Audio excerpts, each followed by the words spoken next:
What is up? How is it going, everybody? Welcome back to the Bending Ballistic Show. Today, what we're going to discuss are my top 5 calibers when it comes to gas operated rifles. So, this includes our AR-10 and our AR-15 rifles, and we're going to talk about them. So, first thing that we're going to start with is going to be our AR-10, our large frame gas rifles. So, one of my top calibers is good old 308. So, 308 is by far one of the most versatile calibers that you can have. You can do everything from home defense, hunt, large game, small game, medium game, basically any game in North America, as well as be able to have some super light 90 grains for personal defense, something that you can get some serious speed behind, and be able to do whatever you needed to do with any other round listed in this video. You can technically accomplish with a 308, and it is one of the most common rounds in the United States. So, 308 is going to be our first round that we're going to pick as our top 5 for most versatile rounds in gas operated rifles. Our second most versatile rounds for gas operated rifles is going to be good old 5.56 or 2.23. Although 2.23 and 5.56 technically are two separate rounds, and the major difference is going to be the case thickness and the pressure in which the round uh, is. So 5.56 is going to be a little bit higher pressure than 2.23. However, for argument's sake, we're only going to be discussing 5.56. 5.56 is the little brother of the 308. So just like 308, you can accomplish just about everything that you want to do with the 5.56. You can load down to extremely anemic bullet weights and take small game. You can load up to an 88 grain and be able to take a little bit larger game and have a little bit of extra bullet mass to take out larger game, as well as this round performs in anything from a 10-inch barrel all the way up to a 20-inch barrel, with the sweet spot being at about an 18-inch barrel. So about 18 inches, you get almost full powder burn, you get max velocities, and you reach the best terminal ballistics in the 5.56. Now you will see arguments where everybody is saying 14.5, 16, blah blah blah. Well, every round that you get purchased from manufacturers, ammo, mil-spec ammo, whatever you want to call it, it is tested out of a 20-inch barrel. So I say 18-inch. I have 18-inch barrels in 5.56, and I have some 20-inch barrels, and I have a couple of 24-inch barrels. And I can say my sweet spot has been my 20-inch, but that's just me. Our next round that we're going to add into our list of our top 5 calibers that we would use for our gas operated rifles is going to be the 300 Whisper or 300 Blackout. I know it as 300 Whisper because when I first started shooting this round, I only shot 200 grain projectiles, and now it's called 300 Blackout, when initially it was 300 Whisper.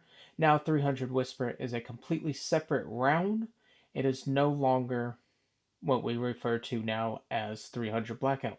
However, this is now a commercial spec 300 Blackout 220 grain projectile, and to run suppressed, I can literally run this in a 8-inch barrel and have a super efficient cartridge and have great terminal ballistics for CQB, close quarters, or even hunting, so on and so forth.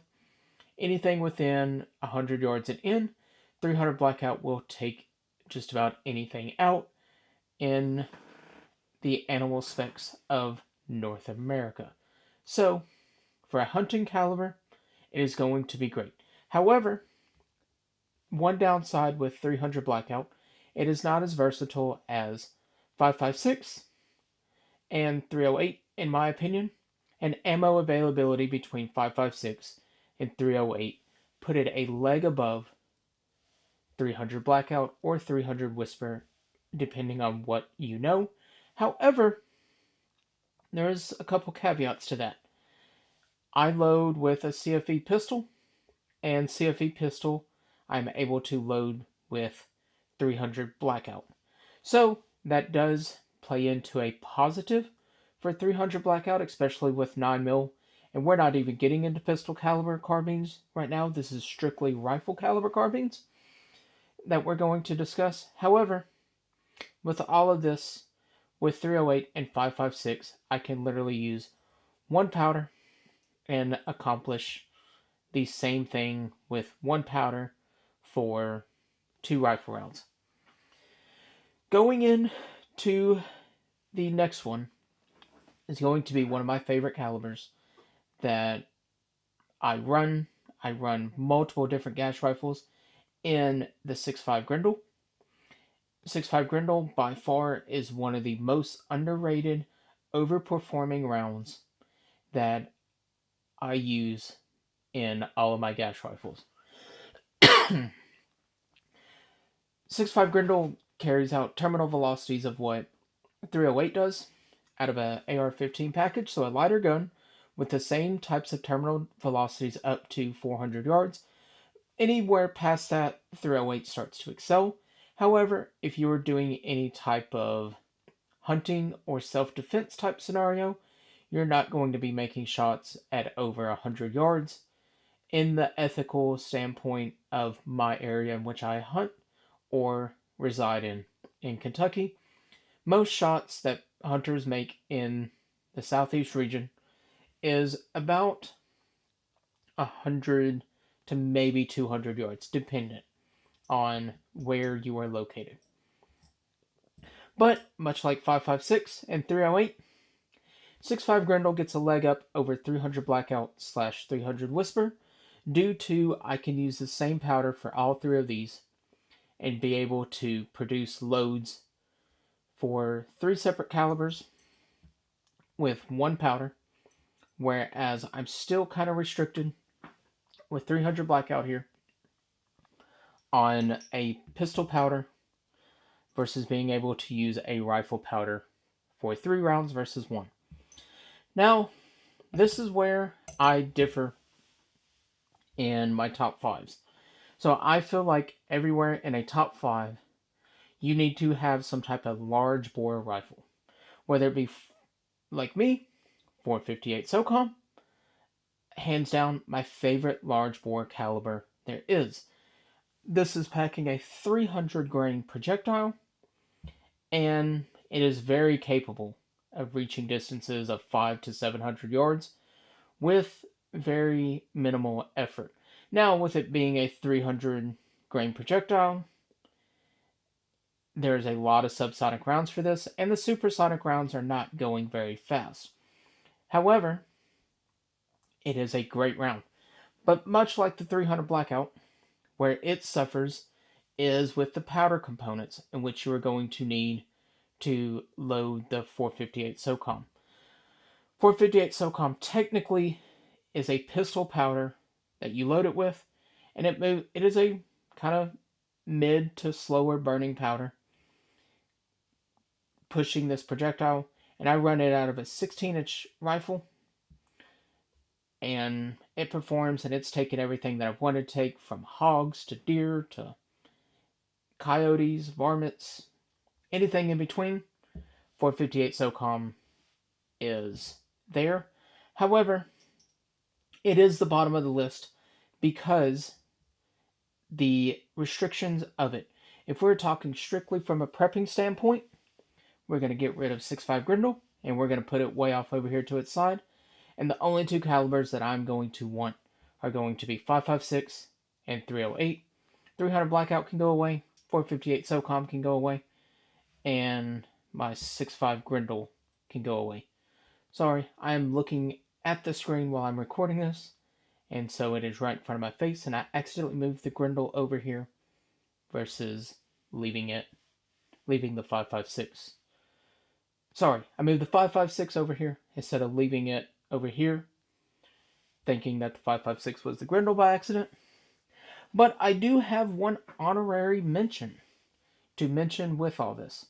This is one of my calibers that I have.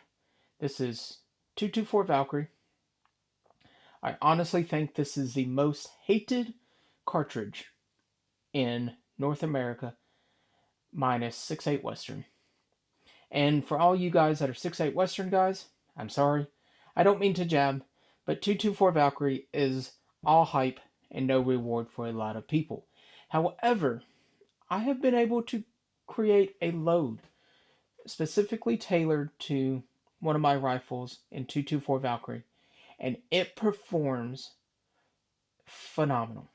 Now, much like a lot of people in the beginning with 224 Valkyrie, I have primer pocket blowouts about every 2 reloads on that. So, although this is an honorary mention, 224 Valkyrie, in the sense of a prepping standpoint or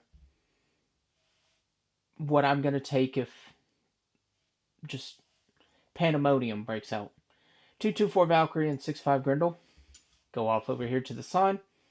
458 SOCOM, despite how much I enjoy this round, it's going to go off to the side of practicality. 300 Blackout is 50-50 shot. The main 2 calibers that I'm going to take with me are going to be 5.56 and 308.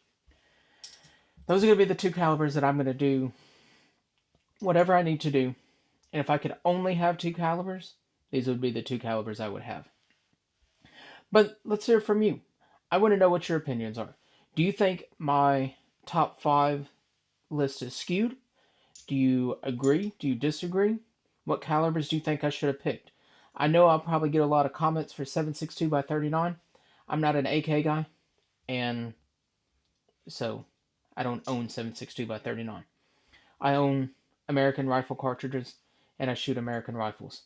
So, until next time, everybody, I appreciate each and every single one of you for stopping by. Don't forget to like, comment, and let me know what I did wrong. Let me know what caliber I missed. Let me know what caliber I should consider. Another honorable mention is going to be 22 long rifle, but we'll cover that in our next video of top 5 rounds that I think everybody should own. But until next time, thanks for watching.